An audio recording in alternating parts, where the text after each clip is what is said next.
Shalom, damai sejahtera, jemaat yang terkasih di dalam Yesus Kristus. Renungan hari ini diambil dari Markus pasal 13 ayat 1 sampai 2 dengan tema kokoh di luar, rapuh di dalam. Pada masa jabatan Raja Herodes Agung memerintah, ia membangun bait suci yang berdiri begitu besar dan luas, melebihi dari bait suci yang pertama dan kedua. Bangunannya disusun dari batu-batu putih yang kokoh. Kemegahannya melampaui bangunan yang pernah dibangun oleh Salomo.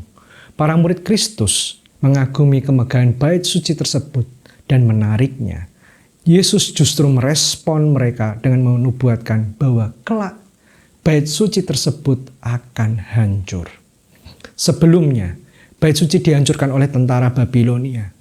Kemudian bait suci dibangun kembali oleh Herodes, raja Romawi yang berkuasa di Yudea.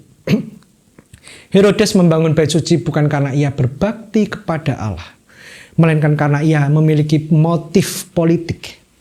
Dengan membangun bait suci, ia berusaha merebut simpati dan dukungan dari hati rakyat Yudea.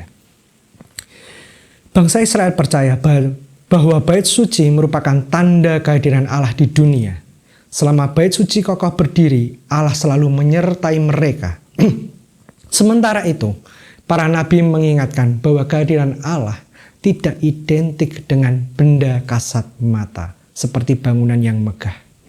Kehadiran Allah tampak dari cara hidup umat yang takut akan Allah dan menaati firman-Nya. Para nabi menerangkan bahwa bait suci hancur sebagai hukuman Allah atas dosa umat.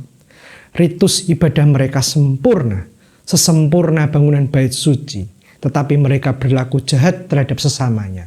Artinya ibadah mereka sekedar retorika semata. Yesus melihat bait suci yang kokoh di luar, tetapi justru rapuh di dalam. Bangunan tersebut beserta tatanan di dalamnya hanya menunggu waktu. Sejarah pun terulang. Ibadah-ibadah yang dilakukan di dalamnya tidak mencerminkan kehadiran Allah. Tidak ada yang sepenuh hati memikirkan nasib umat yang malam, apalagi kehendak Allah. Ada ungkapan, gereja bukanlah gedungnya, melainkan orangnya. Yang menghidupkan rumah ibadah adalah orang-orang yang giat di dalamnya. Spiritualitas jemaat Allah. Ketika kita beribadah, kita dapat mencari tempat yang nyaman dengan fasilitas yang lengkap, berdoa secara khusyuk dan larut dalam nyanyian rohani yang menghibur hati. Namun, apakah kita mengenal siapa yang duduk di samping kita?